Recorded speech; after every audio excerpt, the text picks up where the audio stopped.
Of all the types of assets that you can pass on to the next generation, there is one particular asset that can be a real thorn in the side when it comes to taxes. So let's talk about these things that probably aren't going to trigger any sort of taxable event when you pass and you're passing on all of these different assets to your heirs.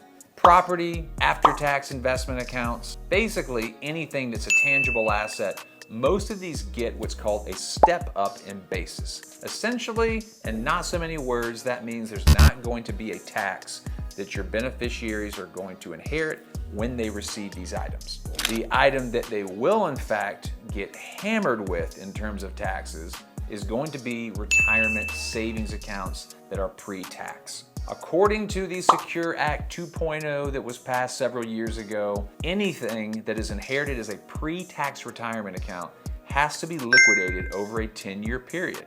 And the IRS doesn't care if it happens all in year 1 or all in year 10.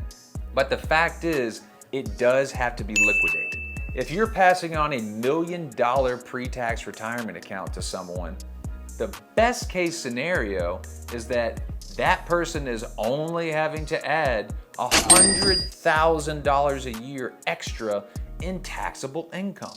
So naturally that begs the question, what can be done to mitigate this inherent tax burden?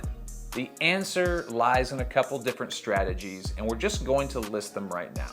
First is Roth conversions. We can't go way too much in depth on this subject because it is very nuanced and involves a lot of strategic planning, but do know it's something that can be done so that instead of inheriting a pre-tax asset, they are in fact inheriting something that otherwise is not going to be taxable.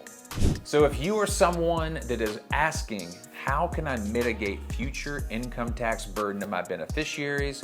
All I can tell you is we definitely need to talk.